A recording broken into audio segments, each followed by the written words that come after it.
हामीले अगाडिको क्लासमा plane kinetics of rigid body force mass र एक्सिलरेसनको रिलेसन हेर्यौं। अब हाम्रो त्यो च्याप्टरमा चाहिँ हामीले जुन रोटेसनको पार्ट थियो, रोटेसनको माइक अफ गरौँ त कसको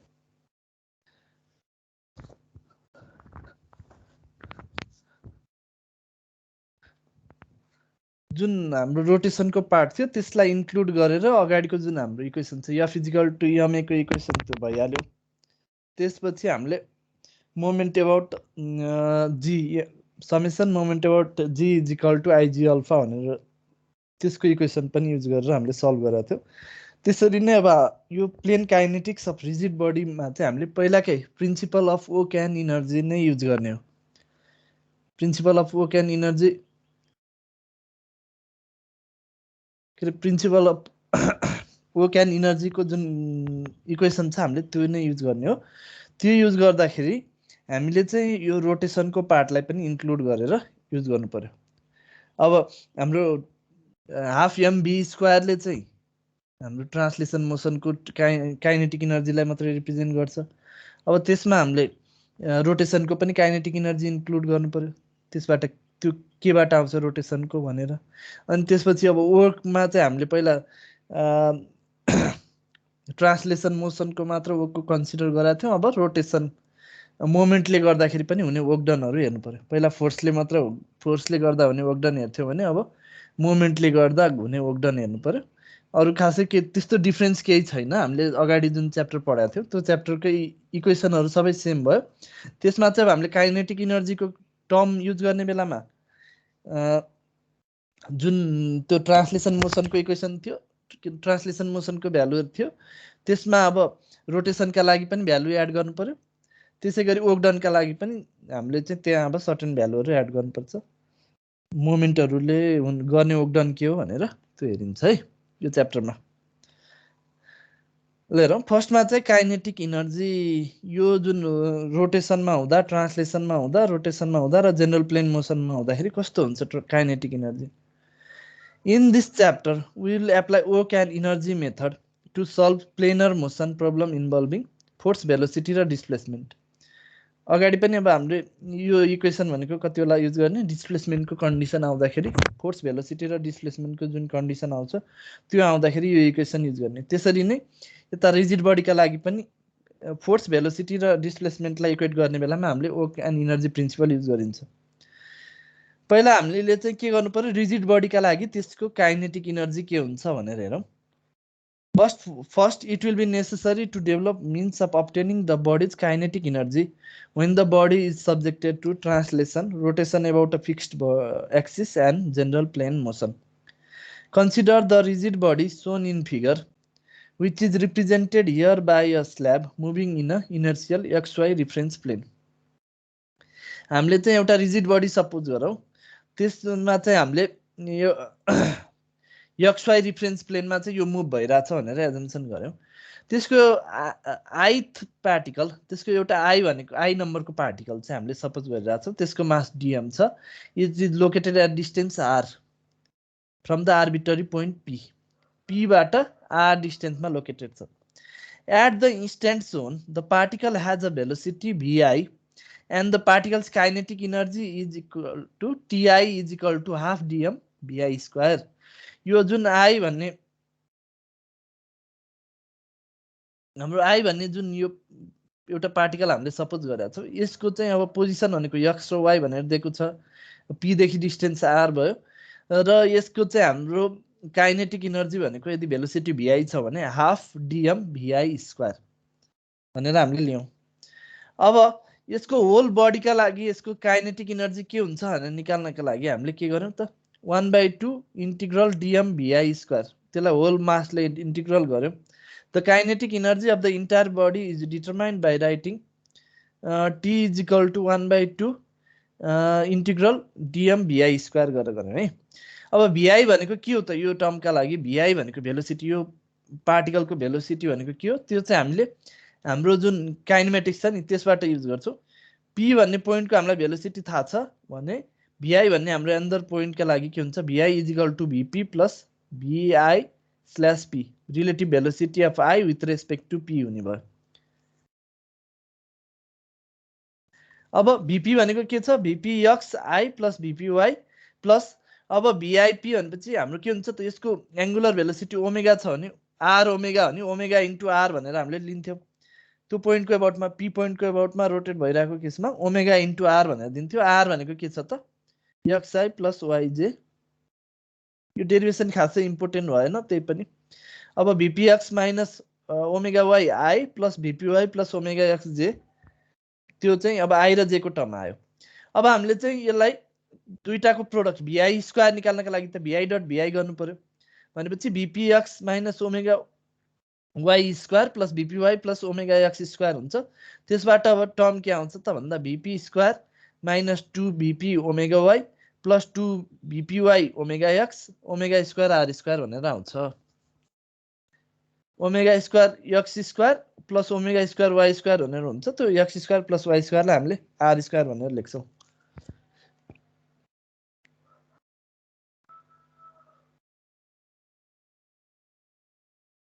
भयो है। अब हामीले यसलाई चाहिँ होल इन्टिग्रल गर्दाखेरि vi को टर्मलाई हामीले यसमा लगेर राख्दियौं।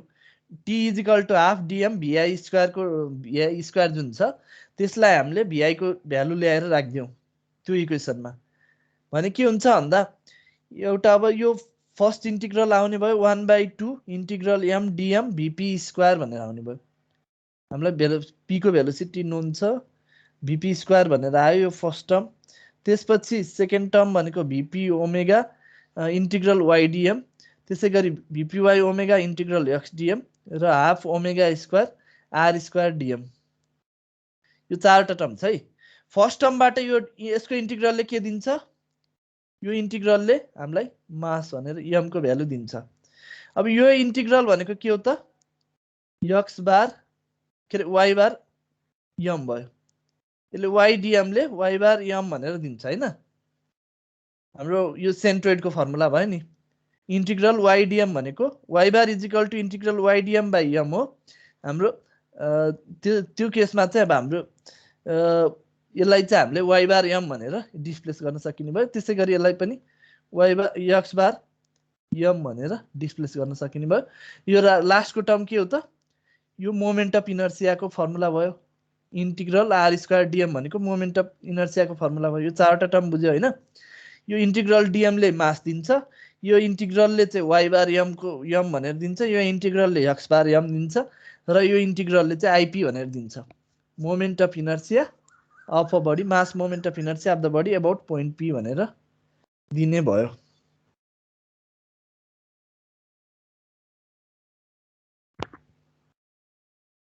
भयो। त्यसबाट हाम्रो इक्वेसन के आयो त t is equal to half m vp square हाम्रो यसमा m राख्यौं vpx omega y bar m plus vpy omega x bar m plus half ip omega square.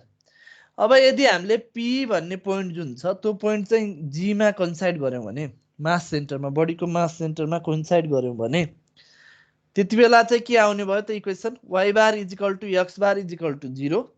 Therefore t is equal to half m vg square plus half ig omega square.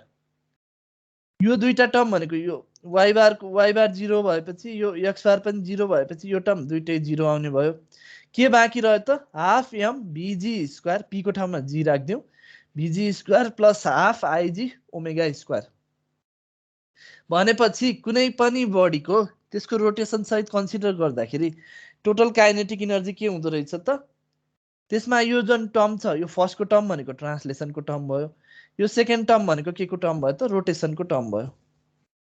First टर्मले ट्रान्सलेसनल kinetic energy दिन्छ। Second टर्मले के दिन्छ rotational kinetic energy दिन्छ। त्यही भएर हाम्रो पहिला हामीले direct half M B square लेखिदिन्थ्यौं टी को ठाउँमा।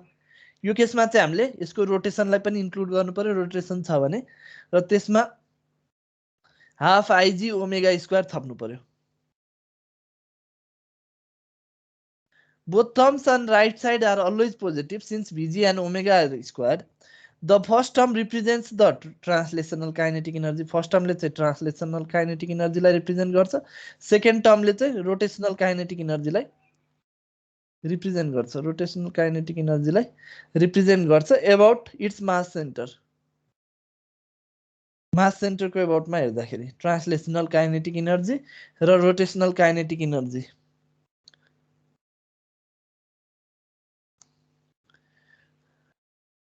हाम्रो जुन टी को टर्म छ टी को टर्म भनेको के आउँदो रहेछ त टी इज इक्वल टु यो काइनेटिक इनर्जी टर्म भनेको half M VG square plus half am को ठाउँमा आइजी भेलोसिटी को ठाउँमा के हुने भयो ओमेगा स्क्वायर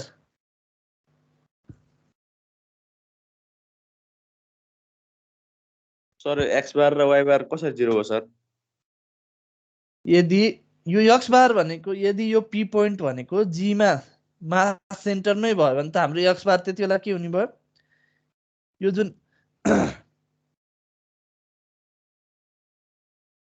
पी भन्ने पोइन्ट छ as a special case if P coincides with the mass centre G of the body then Y bar is equal to X bar हामीले चाहिँ यो जुन एक्स डिएम भनेर इन्टिग्रल लिइरहेछौ नि त्यो भनेको त्यो टर्म भनेको तिमीहरूको सेन्ट्रोइडको टर्म हो कि होइन हो त यो एक्स वाइडिएम र एक्सडिएम भनेको पहिलाको फर्मुलाहरू याद गर यो सेन्ट्रोइडको टर्म भयो है अब यदि हाम्रो यो चाहिँ कुनै हामीले मैले यता देखाएँ पी भन्ने पोइन्ट सपोज यो छ भने तिमीहरूको यति बेला अब सेन्ट्रोइड भनेको एउटा यहाँ पोइन्ट कुनै पोइन्टमा पर्यो त्यति बेला एक्स बारको भ्यालु एउटा सर्टेन हुन्छ वाइ बारको भ्यालु सर्टेन हुन्छ यदि पी भन्ने पोइन्ट नै यही सेन्ट्रोइडमै जीमै चाहिँ हामीले एक्सिस लियौँ भने त एक्स बार र वाइ बारको भ्यालु के हुने भयो यो केसमा के हुने भयो यदि जीमै हामीले एक्सिस लियौँ भने यो एक्स बार र वाइ बारको भ्यालु 0 0 हुने भएन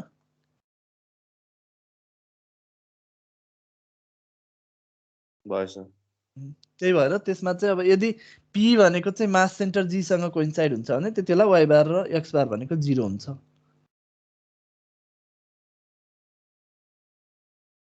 अब त्यसपछि काइनेटिक इनर्जी हेरौँ ट्रान्सलेसनका लागि when a body of mass m is subjected to either rectilinear or curvilinear translation the kinetic energy due to rotation is 0 since omega is equal to 0 अब translation मात्रै हुँदाखेरि omega 0 हुन्छ त्यही भएर हामीले t is equal to half m vg square मात्रै use गर्न सकिने भयो फर्स्ट केस सेकेन्ड केसमा अब हाम्रो rotation about the fixed axis एउटा यो सेकेन्डमा फिगरमा देखाए जस्तो ओ पोइन्टको अबाउटमा यसरी रोटेट भइरहेछ भने यो डिरेक्सनमा देखाइरहेको छु यसरी रोटेट भइरहेछ भने त्यो केसमा के हुने भयो त the body has both translational and rotational kinetic energy ट्रान्सलेसनको काइनेटिक इनर्जी केले हुन्छ त भिजी यसको जुन भेलोसिटी छ जी पोइन्टको भेलोसिटी छ त्यसले दिने भयो र ओमेगाले गर्दा हामीलाई चाहिँ ओमेगाले गर्दा चाहिँ के दिने भयो त यसको रोटेसनल काइनेटिक इनर्जी दिनुभयो अब यो केसमा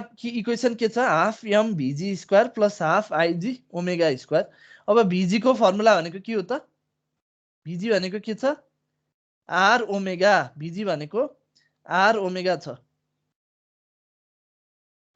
भिजी भनेको आर ओमेगा छ आरजी ओमेगा भयो अब त्यसमा चाहिँ हामीले भिजी आर ओमेगा राख्यौं भने यसमा चाहिँ ओमेगा स्क्वायर बाहिर निकाल्यौं half IG plus M RG square हेर half IG plus M RG square भनेर यो टर्म आउँछ यो टर्म कुन फर्ममा भयो त प्यारलल एक्सिस थ्योरमको फर्ममा भयो यसले के दिन्छ कुन पोइन्टको चाहिँ यसले मोमेन्ट अफ इनर्सिया दिने भयो यो जुन हाम्रो यो एक्सिसको अबाउटमा मोमेन्ट अफ इनर्सिया प्लस यो डिस्टेन्स इन्टु मास यो डिस्टेन्सको स्क्वायर इन्टु मास भनेको ओ पोइन्टको अबाउटमा मोमेन्ट अफ इनर्सिया दिएको भयो नि हैन यो टर्म भनेको त्यसै भएर हामीले यो टर्मलाई चाहिँ आइओ ले रिप्लेस गर्न सकिन्छ यो टर्मलाई आइओ ले रिप्लेस गर्न सकिन्छ by the parallel axis theorem the terms inside the parenthesis represents the moment of inertia IO of the body about an axis perpendicular to the plane of motion and passing through point O भनेपछि T is equal to के आयो half IO omega square यदि कुनै एक्सिसको एबाउटमा rotate भइरहेको छ भने, rotation एउटा fixed एक्सिसको एबाउटमा rotation भइरहेको छ भने त्यो केसमा हामीले डाइरेक्ट काइनेटिक इनर्जीलाई के लिन सकिन्छ त, हाफ आइओ ओमेगा स्क्वायर भनेर लिन सकिन्छ जति बेला ओ को एबाउटमा रोटेट भइरहेको केस छ भने। यदि अब यो जुन तिमीले माथिको टर्मबाट half M VG square plus half IG omega square लिएर पनि गर्न सक्छौ र हाफ आइओ ओमेगा स्क्वायर लिएर पनि गर्न सक्छौ। त्यो दुइटै जुन लिँदा पनि मिस्टेक भएन।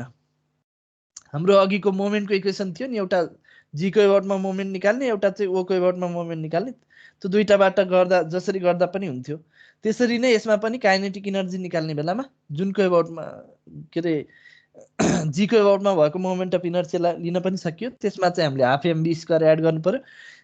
अब यदि हामीले चाहिँ जुन एक्सिसको एबाउटमा रोटेट भइरहेको छ त्यो लियौँ भने हाफ आइओ ओमेगा स्क्वायर भनेर हामीले डाइरेक्ट फर्मुला युज गर्न सकिन्छ। हाफ आइओ ओमेगा स्क्वायर भनेर हामीले फर्मुला डाइरेक्ट युज गर्न सकिन्छ। जेनरल प्लेन मोसनका लागि पनि अब सिमिलर नै भयो। इक्वेसन चाहिँ के छ भन्दा half M VG square plus half IG omega square भयो। अब यो केसमा चाहिँ के को एबाउटमा रोटेट हुन्छ त, हाम्रो अघि ओ को पोइन्टको एबाउटमा रोटेट भइरहेको थियो भने यो केसमा यो पार्टिकुलर इन्स्ट्यान्टमा यसको इन्स्ट्यान्टेनियस सेन्टरको एबाउटमा रोटेट हुन्छ हैन। र इक्वेसन चाहिँ त्यही भयो, अघि जसरी हामीले डिराइभ गर्यौं त्यसरी नै यसलाई डिराइभ गर्न सकिन्छ। Half T is equal to half IC omega square, where IC is equal to moment of inertia of the body about its instantaneous centre.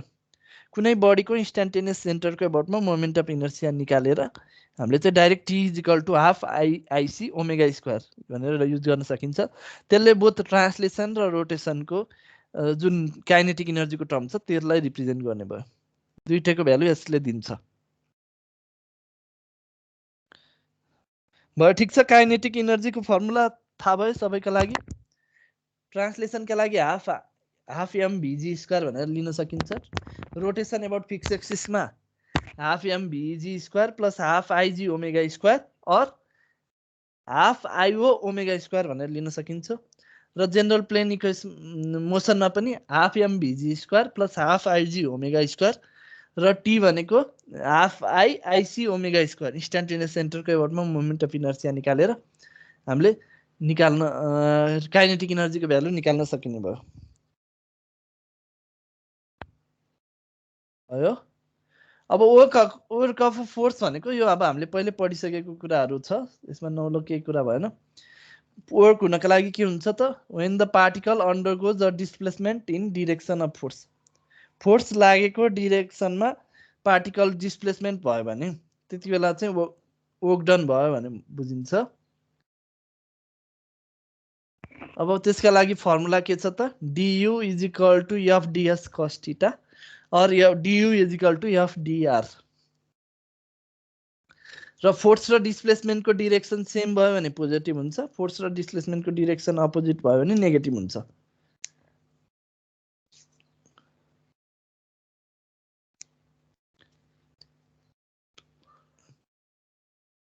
The result may be interpreted in one or two ways, either as a product of a component of the displacement ds cos theta or in direction of the force, or as a product of ds and component of force f cos theta in the direction of displacement. अब यदि theta चाहिँ 0 देखि 90 डिग्रीको बिचमा छ भने the displacement have same sense so that work is positive, भएर 90 degree भन्दा 180 डिग्रीमा छ भने त्यति बेला अपोजिट डिरेक्सन हुन्छ, वर्क इज नेगेटिभ। अब 90 डिग्री हुँदाखेरि चाहिँ त्यति बेला वर्क डन 0 हुन्छ। फोर्स र डिस्प्लेसमेन्टको डिरेक्सन के अरे एंगल 90 डिग्री छ भने त्यति बेला वर्क डन 0 हुने भयो। In which case the displacement is 0, the unit of work in SI unit is joule. अनि त्यसपछि एफएस सिस्टममा चाहिँ फुट पाउन्ड भयो। यो अगाडि पढेको कुराहरू नै छ, फेरि रिपिट गरेको। Work of a variable force भन्यो भने त्यति बेला हामीले F cos theta DS s1 देखि s2 सम्म इन्टिग्रल गर्छौं। If the particle acted upon by the force F undergoes a finite displacement along its path from r1 to r2 or s1 to s2, the work of a force F is determined by integration, provided F and theta can be expressed as a function of position. then u1 to 2 is equal to r1 to r2 f dr s1 to s2 f cos ds cos theta ds यो भयो। अब त्यसपछि work of a constant force moving on straight line भन्यो भने f cos theta s2 minus s1 भनेर हामीले work done को value लिन्छ।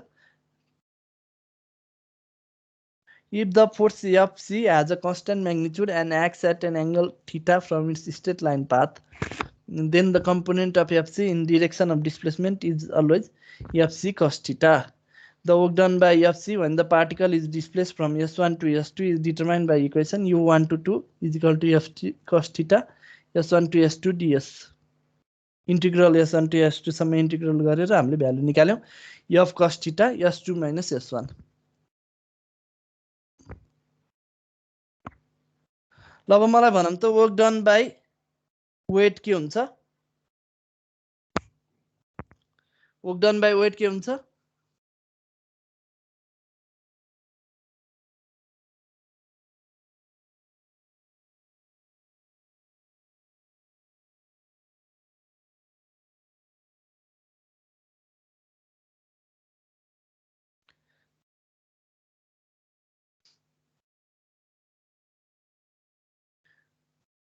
Consider a particle of weight W which moves up along the path as shown in figure from S1 to S2.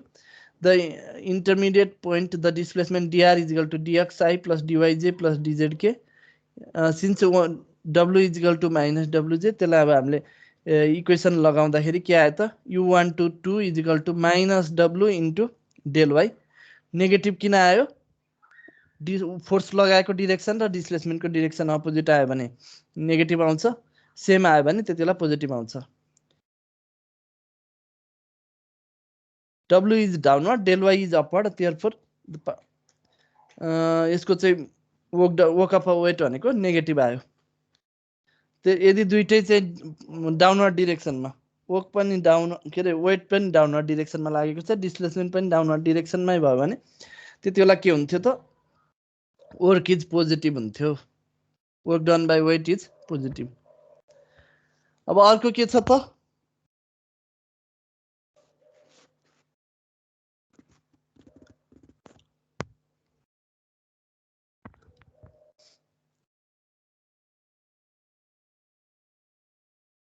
अब हामीले पढ्नुपर्ने भनेको work of a spring force.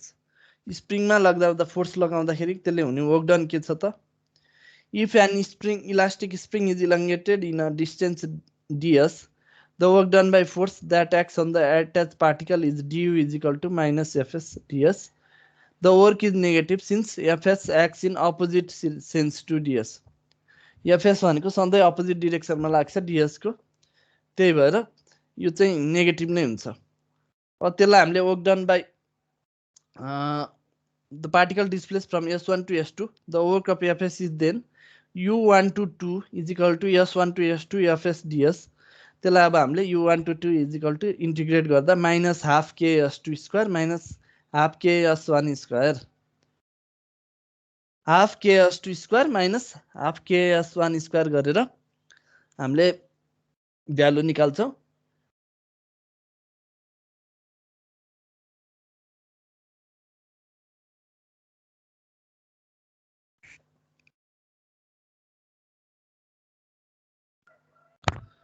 ल अब यो त हामीले पहिले पढेको कुराहरु भयो।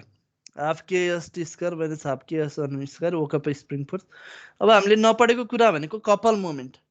कुनै पनि पार्टिकलमा चाहिँ यदि कपल मोमेन्ट लगाएको छ भने त्यतिबेला एफ दुईतिर एफ लागिरहेछ, इक्वल एन्ड अपोजिट फोर्स लगाइरहेछ, एम त्यसको भ्यालु एम भयो। अब त्यस्तो केस छ भने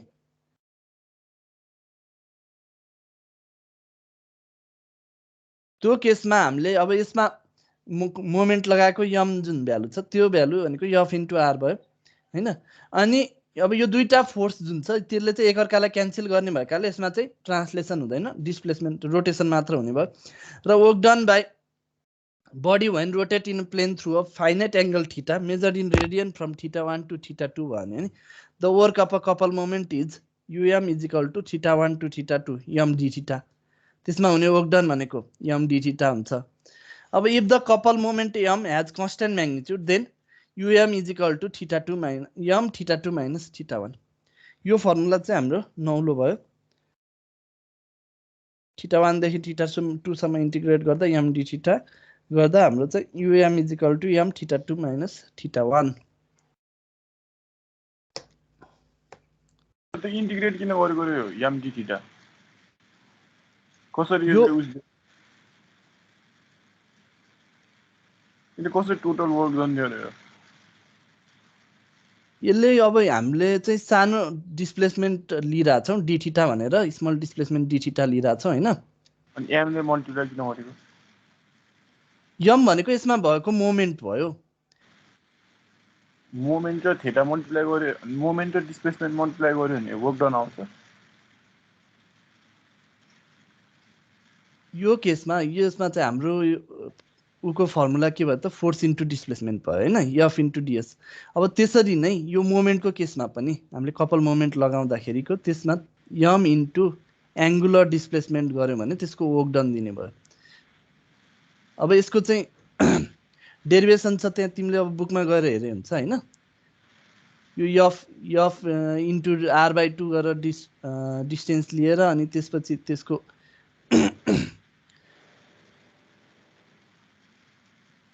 डिस्प्लेसमेन्ट ds थीटा छ हैन त्यो लिएर चाहिँ गरेको छ। अब हाम्रो यो कपल मोमेन्टको केसमा वर्क डन बाइ मोमेन्ट भनेको m d थीटा हुन्छ भनेर याद गर न। UM is equal to theta 1 देखि theta 2 सम्म इन्टिग्रल गरे हामीले m d थीटा लाई इन्टिग्रल गर्यो भने यसको चाहिँ वर्क डन निकाल्न सकिन्छ। Work done due to the couple moment भनेर। यसको अब डेरिभेसन बुकमा हेर।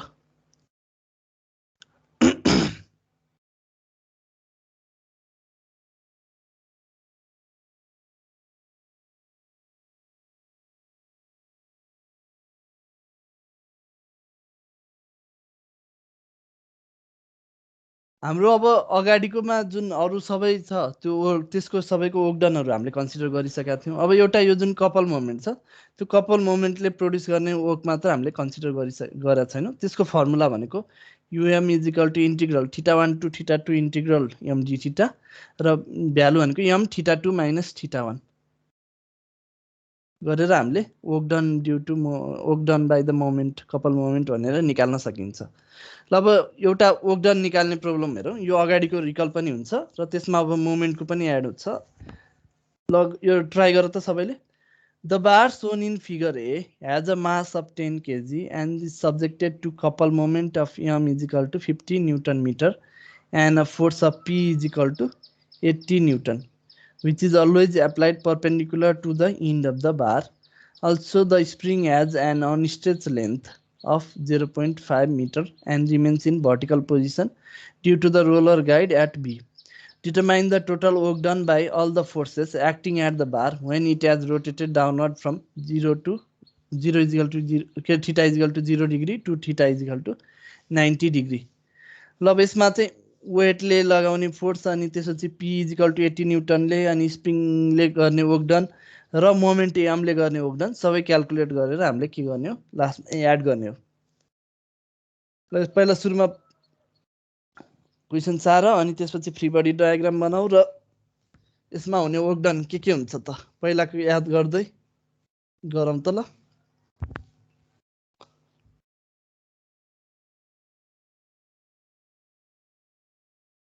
अब यसमा अरुमा चाहिँ साइन कन्भेन्सन थाहा छ। m को केसमा चाहिँ यदि m एन्ड d थीटा भनेको सेम डिरेक्सनमा क्लकवाइजमै छन् भने त्यतिबेला चाहिँ त्यो पोजिटिभ हुन्छ। यदि अपोजिट डिरेक्सनमा छ भने m क्लकवाइज d थीटा चाहिँ एन्टी क्लकवाइज छ भने त्यो बेला नेगेटिभ हुन्छ।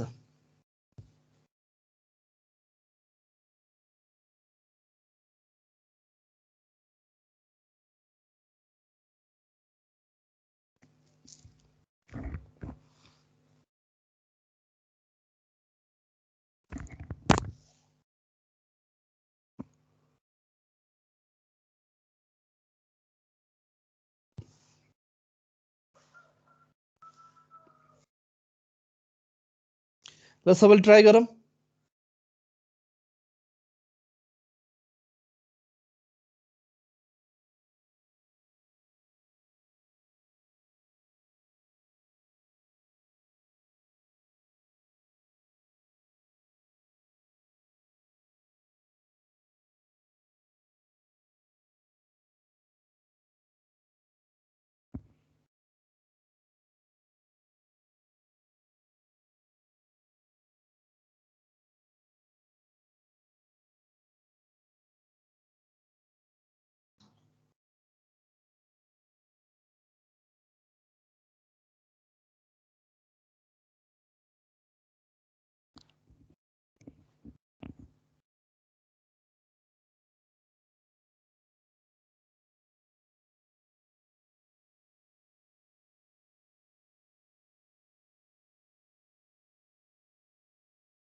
गर्यो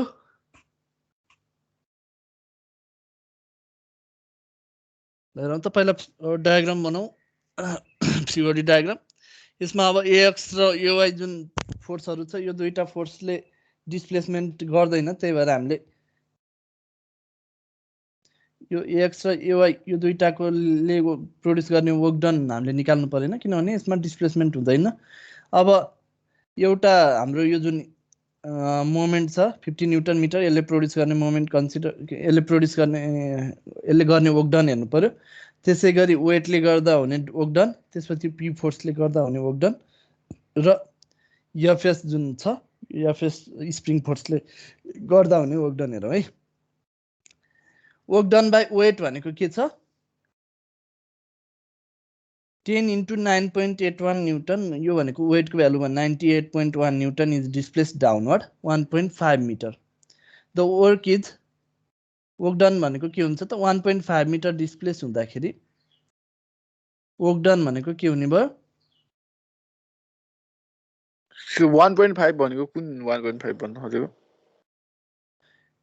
यसमा चाहिँ हामीलाई theta is equal to 0 degree देखि theta is equal to 90 degree सम्म भनेको छ है अब तिम्रो थीटा इज इक्वल टु 0 डिग्रीमा कुन पोजिसनमा हुन्छ थीटा हेर त थीटाको भ्यालु भनेको थीटा इज इक्वल टु 0 डिग्रीमा यो पोजिसनमा हुन्छ है यहाँ जी वेट यहाँ लागिरहेछ अब थीटा इज इक्वल टु 90 डिग्रीमा कुन पोजिसनमा हुने भयो यो पोजिसनमा हुने भयो वेट भनेको कहाँ लागिरहेछ यो पोइन्टमा लागिरहेछ यसको टोटल लेन्थ भनेको 3 मिटर भइसकेपछि 2 + 1 3 मिटर भइसकेपछि यहाँ यो डिस्टेन्स कति भयो त हेर त भर्टिकल डिस्प्लेसमेन्ट भनेको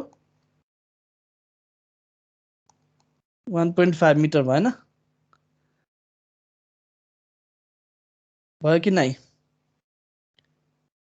horizontal theta is equal to 0 degree हुँदाखेरिको यो हरिजेन्टलमा बसिरहेछ theta is equal to 90 degree हुँदाखेरि यो केमा बसि कति डिस्टेन्स मुभ गर्यो त त्यसो भए यो यसरी बसिरहेछ भने जी भनेको यो पोइन्टमा लागिरहेछ भने कति डिस्टेन्स भर्टिकल डिस्टेन्स कति मुभ गर्यो 1.5 मिटर होइन डेल वाइ 1.5 मिटर राखेको हामीले त्यही भएर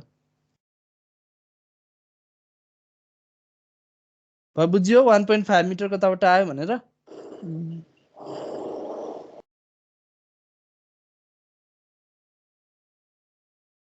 theta is equal to 0 degree यहाँ कति rotated from theta is equal to 0 degree to 90 degree भनेको छ नि 0 डिग्री भनेको यसको इनिसियल पोजिसन भयो यो पोइन्टमा पोजिसन भयो फाइनल पोजिसन भनेको 90 डिग्रीको पोजिसनमा भयो यति बेला यो 0 डिग्रीदेखि 90 डिग्रीसम्म पुग्दाखेरि हुने वर्क डन कति हुन्छ भनेर हेरेको त्यसका लागि हामीले फर्मुला के छ त डाइरेक्ट वेटका लागि डब्लु डेल वाइ छ अब डेल डिस्प्लेसमेन्ट पनि डाउनवर्ड डिरेक्सनमै छ डब्लु पनि डाउनवर्ड डिरेक्सन छ भने त्यसलाई पोजिटिभ लेख्न सकिने भयो अब यसको भर्टिकल डिस्प्लेसमेन्ट डेल वाइ भनेको कति भयो त जुन पोइन्टमा वेट लागिरहेछ त्यो पोइन्टको चाहिँ भर्टिकल डिस्प्लेसमेन्ट भनेको 1.5 हुन्छ त्यही भएर वर्क डन बाइ वेट भनेको 98.1 न्युटन इन्टु 1.5 मिटर भयो 147.2 जुल ठिक छ पोजिटिभ किन आयो भन्दा दुईटै के अरे फोर्स र डिस्प्लेसमेन्ट दुईटै सेम डिरेक्सनमा आएको भएर पोजिटिभ आयो अब त्यसपछि work done by couple moment हेरौँ the couple moment rotates through an angle of theta is equal to π/2 radian therefore um is equal to 50 into π/2 भनेर हामीले गर्न सकिने भयो यो दुईटै m पनि र यो थीटाको एंगल पनि रोटेसन पनि पोजिटिभ डिस्प्लेसमेन्ट पनि एउटै डिरेक्सनमा भएकाले यो पोजिटिभ टर्म हुने भयो 78.5 जुल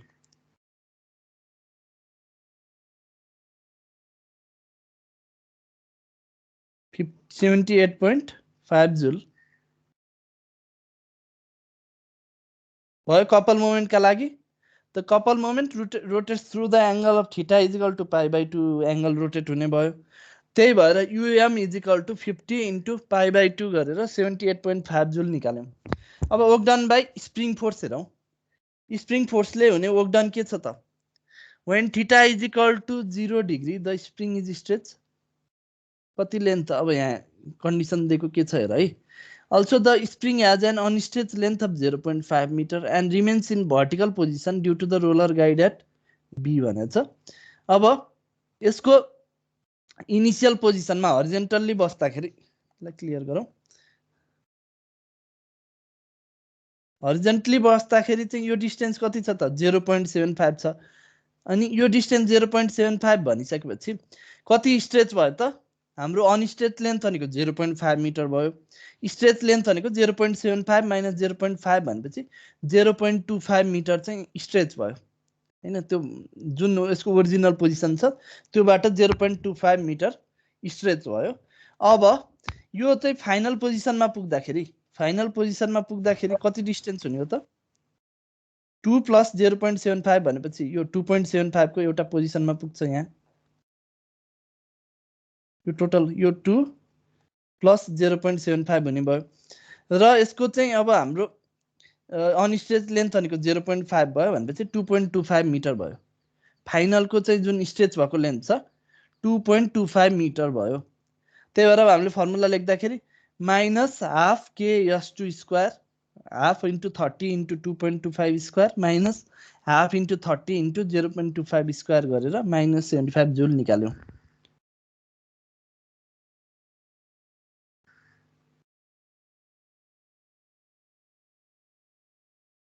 सर यो फेरि बुझाइदिनु न एकपल्ट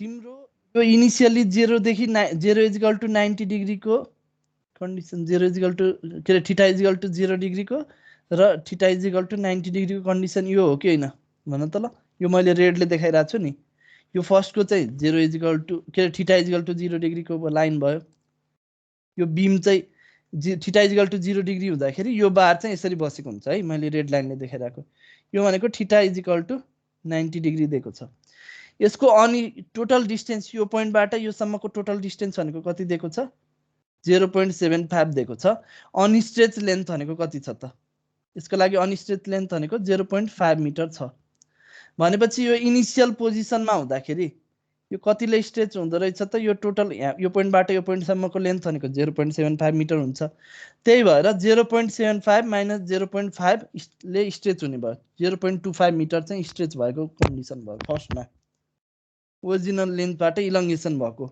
त्यसपछि सेकेन्डको केसमा यो कुन पोइन्टमा छ त यहाँबाट 2 मिटरको डिस्टेन्समा छ हामी पनि यहाँ पनि 2 मिटरको डिस्टेन्समा देखाइदिउँ र अर्को के भनेको छ भने vertical position and remains in vertical position due to roller guide. यो रोलर गाइडले गर्दा यो कन्डिसनमा हुँदाखेरि यो पोइन्टमा आएर बस्छ र भर्टिकल पोजिसनमा बसिरहेको हुन्छ यसरी हैन। यति बेला टोटल लेन्थ भनेको कति हुने भयो? यो 2 मिटर छ प्लस 0.75 मिटर छ। यो 2 मिटर प्लस 0.75 मिटर भइहाल्यो। अब त्यसमा अनस्ट्रेच लेन्थ घटाइदियो भने हाम्रो 0.5 मिटर चाहिँ घटाइदियो भने त्यो स्ट्रेच भएको लेन्थ दिने भयो नि, S2 को भ्यालु दिने भयो कि भएन? सर अब S2 को भ्यालुमा त्यही राख्ने हामीले 2 प्लस 0.75 माइनस 0.5 गरेर 2.25 राख्यौँ। त्यसै गरी फर्स्टमा थीटा इक्वल टु 0 डिग्रीमा 0.25 मिटर भनेर हामीले चाहिँ स्प्रिङ फोर्स को S1 को S2 को भ्यालु 0.25 S2 को भ्यालु 2.25 भनेर लियौँ।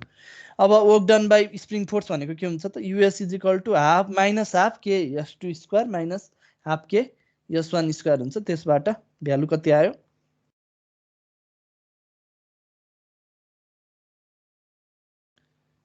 $75। अब त्यसपछि P को फोर्सले जुन हाम्रो P भन्ने फोर्स छ यो फोर्सले प्रोड्युस गर्ने P इज इक्वल टु 80 न्युटनले गर्ने वर्क डन भनेको कति हुन्छ र त यो केसमा?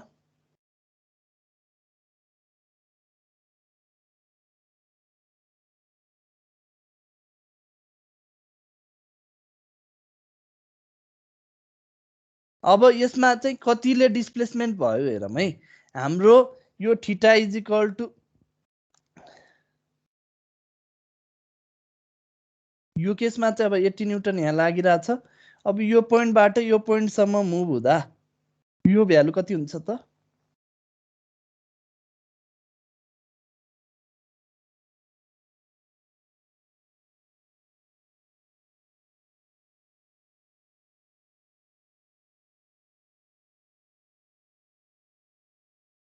Theta is equal to L by R हुन्छ। यो लेन्थ यो L भनेको कति हुने भयो? थीटा इन्टु R हुने भयो। थीटाको भ्यालु भनेको π/2 छ इन्टु R भनेपछि हाम्रो कति लिन्छ? R भनेको 3 मिटरको डिस्टेन्स भयो।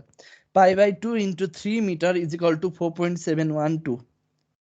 यो डिस्प्लेसमेन्ट हेर्ने बेलामा यो पोइन्टबाट यो पोइन्टसम्म जाँदाखेरिको डिस्प्लेसमेन्ट कति भयो त? यो एउटा कर्व पाथमा मुभ भएको भयो नि। कर्व पाथमा मुभ भएको केसमा P इन्टु डिस्प्लेसमेन्ट कन्सिडर गर्नु पर्यो। डिस्प्लेसमेन्ट भनेको थीटा 90 डिग्री हुँदाखेरि π/2 इन्टु 3 हुन्छ। त्यसबाट हाम्रो डिस्प्लेसमेन्टको भ्यालु कति आयो त? 4.712 मिटर आयो। UP को भ्यालु कति आयो?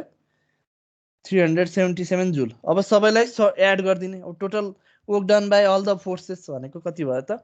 147.2 प्लस 78.5 प्लस माइनस 75 प्लस 377 गर्यो भने total work done by force all the forces in the system भनेको कति भयो?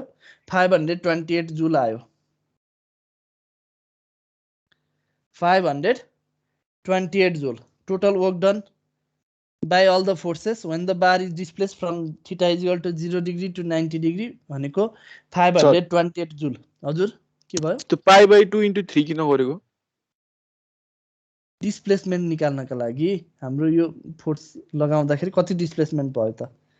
यो पोइन्टबाट हाम्रो इनिशियल पोजिसन त्यो मैले यता देखाइरहेको छु। यो पोजिसन भयो इनिशियल पोजिसन भनेको, फाइनल पोजिसन भनेको यो पोजिसन भयो। यो पोजिसन भयो हैन। यो पोइन्टबाट यो पोइन्टसम्मको मुभ गर्दाखेरि कति डिस्प्लेसमेन्ट भयो त भनेर हामीले हेर्दाखेरि के भयो त? यो थीटा टोटल थीटा भयो। थीटा इज इक्वल टु π/2 र यो भनेको 3 मिटर छ है। अब यो लेन्थ निकाल्नका लागि के हुनु पर्यो? L is equal to theta into R भनेर हामीले distance theta is equal to L by R भयो। यो लेन्थ भनेको L is equal to theta into R भनेर लियौँ। π/2 इन्टु 3 लिएको।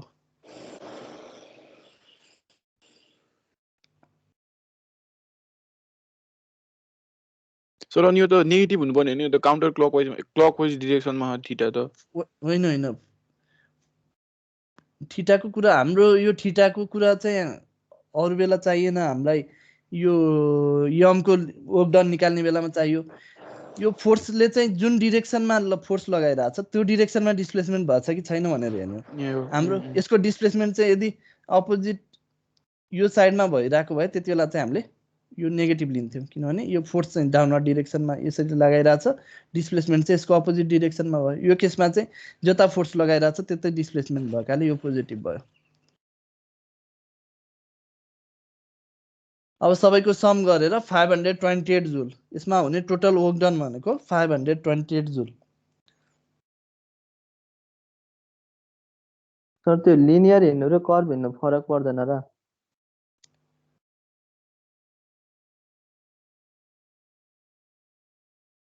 के भन्यौ बुझिन ए यो के अहिले त कर्भमा हिँड्ने नि त हैन डिस्प्लेसमेन्ट के लिनियर हिँड्नु र कर्भ हिँड्नु फरक हुँदैन र हैन त्यही हो हाम्रो चाहिँ फोर्स इन्टु डिस्प्लेसमेन्ट नै हो त्यसको लागि फर्मुला अब हामीले यो केसमा यो कर्भको पाथ जुन डिस्प्लेसमेन्ट भनेको यो के अरे यो कर्भको पाथ जति मुभ भइरहेछ त्यति नै डिस्टेन्स भनेर हामीले लियौँ र स्ट्रेट पाथमा पनि हामीले जुन डिरेक्सनमा फोर्स लगाइरहेछ नि त्यो डिरेक्सनमा त्यसको डिस्प्लेसमेन्ट चाहिँ कति हुन्छ भनेर हेरिरहेको छ हाम्रो यो प्रत्येक पोइन्टमा चाहिँ यो मुभ हुँदै जाने भयो यसको पोजिसन पनि चेन्ज हुँदै जाने भयो हाम्रो यो केसमा लगाउँदाखेरि फोर्स भनेको यता यो डिरेक्सनमा लागिरहेको हुन्छ है त्यसै गरी यो डाउन यो डिरेक्सनमा पुग्दाखेरि फोर्स चाहिँ यसरी लागिरहेको हुन्छ हामीले जुन डिरेक्सनमा फोर्स छ त्यही डिरेक्सनमा हुने डिस्प्लेसमेन्ट हेर्ने हो अब यसको प्रत्येक पोइन्टमा चाहिँ यसको डिरेक्सन चेन्ज भइराखेको छ भने हामीले त्यसरी नै डिस्प्लेसमेन्टको डिरेक्सन पनि चेन्ज भएको हेर्नु पर्यो एउटा सानो इलिमेन्टहरू कन्सिडर गर यो इलिमेन्टका लागि यति यो डिस्प्लेसमेन्ट डिएस भयो त्यसपछि फोर्स फेरि अलिकति यो एङ्गल चेन्ज हुँदै जाने भयो हैन हामीले सानो इलिमेन्टका लागि लिँदै जाने भने त्यसरी डिफ्रेन्ट हुँदै जाने भयो तर हामीले टोटल एकैचोटि लिदियौँ भने त्यो सबैलाई एड गर्दाखेरि त आउने त्यही नै हो नि एफ इन्टु यो डिस्प्लेसमेन्ट हेर्ने भयो फेरि त्यसपछिको डिस्प्लेसमेन्ट हेर्ने भयो त्यसपछिको डिस्प्लेसमेन्ट हेर्ने भयो त्यसपछिको डिस्प्लेसमेन्ट हेर्ने भयो सबैलाई एड गर्दाखेरि हामीले हेर्दाखेरि चाहिँ के हुने भयो वर्क डन भनेको यो एफ इन्टु टोटल डिस्टेन्स कति कभर गर्यो त त्यो गरेर हामीले क्याल्कुलेट गर्न सकिने भयो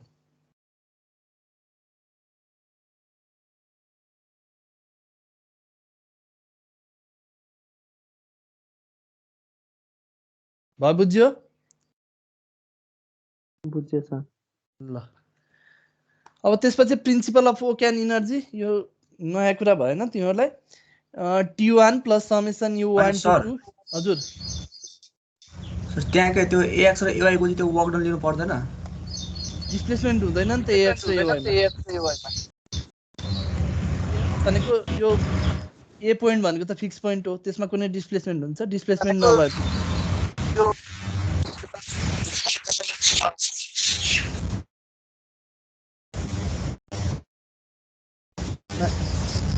माइक अफ गर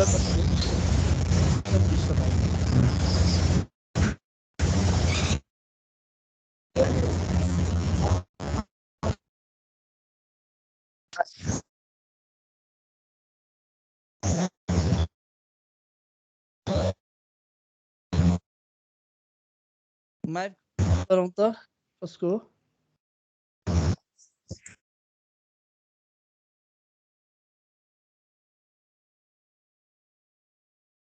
AX र AY पोइन्ट भनेको यो जुन फोर्सहरू छ यो दुईटाले डिस्प्लेसमेन्ट नगर्ने भएकाले यो चाहिँ यो फिक्स छ नि त्यो पोइन्टमा ए पोइन्टमा फिक्स छ भनेपछि डिस्प्लेसमेन्ट नहुने भएपछि त्यसले चाहिँ यो दुईटा फोर्सले वर्क डन गर्दैन त्यही भएर यो दुईटा कन्सिडर गर्नु परेन त्यहाँ डिस्प्लेसमेन्ट हुन्थ्यो भने त्यो केसमा हामीले कन्सिडर गर्नु पर्थ्यो By applying the principle of work and energy to each of the particle of the rigid body and adding the results algebraically, since energy is scalar, the principle of work and energy for rigid body becomes T1 plus summation U1 to 2 is equal to T2. अब सबै पार्टिकलका लागि हामीले चाहिँ पहिला पार्टिकलको लागि work and energy equation लेखेका थियौँ summation T1 plus summation U1 to 2 is equal to summation T2 भनेर अब त्यो सबै पार्टिकललाई चाहिँ हामीले एड गर्यौँ भने यो इच पार्टिकलको चाहिँ काइनेटिक इनर्जी वर्क सबैलाई एड गर्यौँ भने त्यति बेला रिजिड बडीका लागि होल रिजिड बडीका लागि principle of work and energy हामीले के लेख्न सकिन्छ त T1 plus summation U1 to 2 is equal to T2 T1 भनेको इनिशियल काइनेटिक इनर्जी त्यसमा चाहिँ both translational and rotational consider गर्नु पर्यो U1 to 2 भनेको work done by all the forces and moment acting on the rigid body र त्यसपछि T2 भनेको फेरि summation of all the translational and rotational kinetic energy, final translation and rotational kinetic energy. T1 निकाल्ने कुरा पनि हामीले discuss गरिसकेका छौँ, समेसन U 1 to 2 निकाल्ने कुरा पनि डिस्कस भइसक्यो, T2 निकाल्ने कुरा पनि डिस्कस भइसक्यो। ल अब यसको सोलुसन हेरौँ। ल के अरे प्रब्लम हेरौँ एउटा। The equation states that body's initial translational and rotational kinetic energy plus work done by all the external force and couple moments acting on the body as the body moves from initial to final position is equal to body's final translational and rotational kinetic energy। यो equation चाहिँ पहिला हाम्रो जे थियो त्यही नै भयो। ल यो क्वेसन 4 सबैले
भयो। Question 4 the 30 kg disc shown in figure A is pin supported at its center.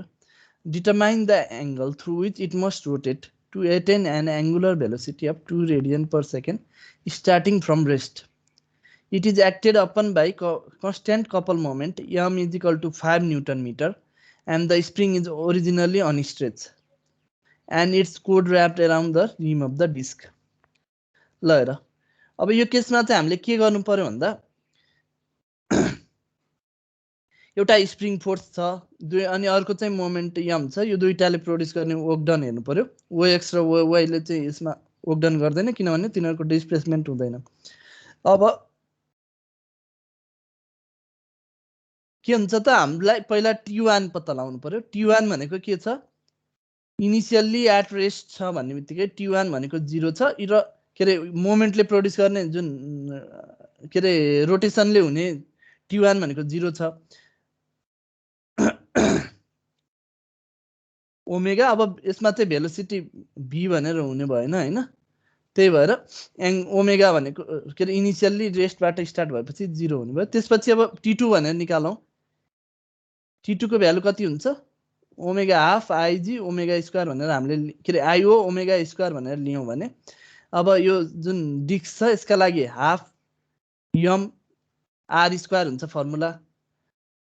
I को फर्मुला IO भनेको हाफ m r स्क्वायर हुन्छ 1/2 into 30 into 0.2 स्क्वायर लाई अब हामीले चाहिँ अनि त्यसपछि ओमेगा भनेको कति छ 2 रेडियन पर सेकेन्ड स्क्वायर भयो। T2 भनेको 1.2 जोल। यदि अब यो डिस्क पनि मुभ हुने भएको भए त्यसको भेलोसिटी पनि हामीले इन्क्लुड गर्थ्यौं, तर यो डिस्कको ओ पोइन्ट चाहिँ मुभ हुँदैन, त्यही पोइन्टमा फिक्स छ भनेपछि भेलोसिटी 0 हुने भयो। हामीले ट्रान्सलेसनल काइनेटिक एनर्जी युज गर्नु परेन। सरी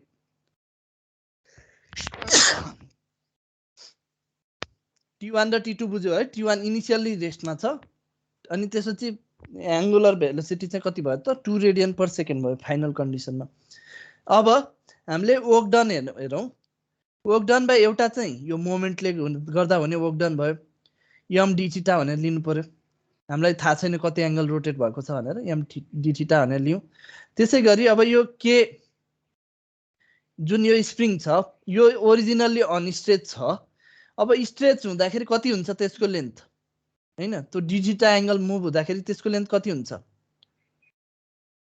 त्यो कन्सिडर गर्नु पर्यो हाम्रो -हाफ ks² हुन्छ वर्क को फ्री बडी डायग्राम भनेको as shown in figure the pin reaction OX and OY and the weight do no work since they are not displaced displace नभएपछि OX OY र वेटले कुनै वर्क डन गर्दैन couple मोमेन्टले चाहिँ अब constant magnitude does a positive work um = m theta as a disc rotate and the disc rotates through a clockwise angle of theta radian move हुँदाखेरि यसले गर्ने वर्क डन भनेको um = m थीटा हुन्छ र स्प्रिङले गर्ने वर्क डन भनेको us = -half ks² हुन्छ अब यसमा यस भनेको के हुन्छ त माइनस किन भएको र त्यो स्प्रिङले गर्नेमा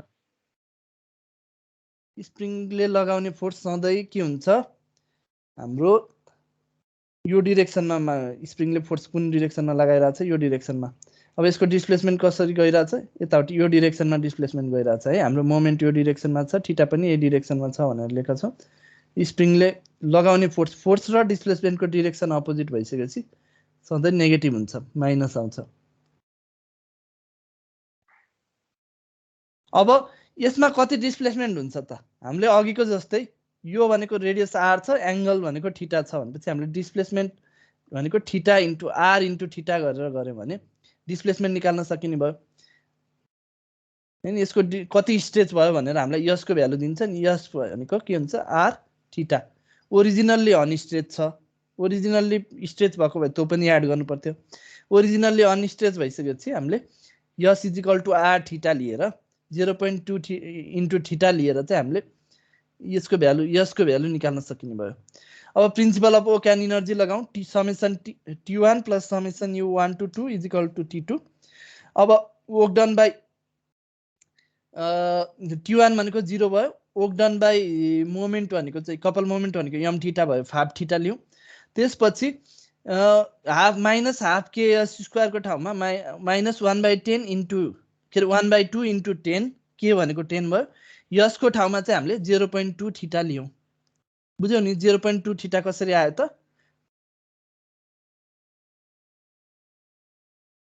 त्यही थीटा = l/r गरेर हामीले त्यसको लेन्थ कति स्ट्रेच भयो भनेर त्यो लेन्थ निकाल्यौं है थीटा इन्टु 0.2 स्क्वायर = 1.2 अब त्यसबाट एउटा इक्वेसन आयो -0.2 थीटा स्क्वायर + 5 थीटा - 1.2 = 0 यसलाई सल्भ गरेर हामीले थीटाको भ्यालु निकाल्न सकिन्छ यसलाई सल्भ गरेर हामीले थीटाको भ्यालु कति आउँछ त्यो निकाल्न सकिन्छ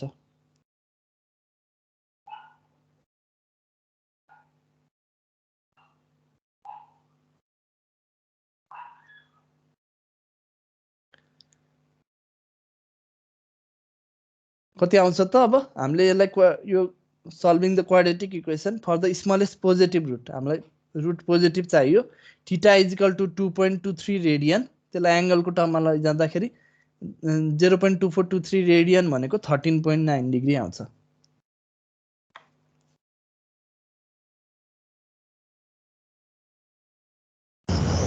अनि सर त्यहाँ वेटले पनि डिस्प्लेसमेन्ट हुँदैन त्यहाँ वेटको पनि के को वेटको के हाम्रो वेटको वर्क डन वेट हुँदैन के वेटको डिस्प्लेसमेन्ट भएन किनभने यो पोइन्टमा के भनेको छ is pin supported at its centre यसमा पिनले सपोर्ट गरेको छ भने त डिस्प्लेसमेन्ट हुँदैन रोटेसन मात्र हुन्छ यदि पिनले सपोर्ट गरेको छैन भनेर भनेको भए त्यतिबेला हामीले वेटको पनि वर्क डन बाइ वेट पनि कन्सिडर गर्नु पर्थ्यो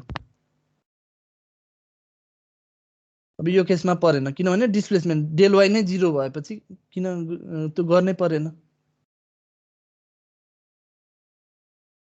त्यसबाट थीटाको भ्यालु 13.9 डिग्री भनेर आयो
भयो?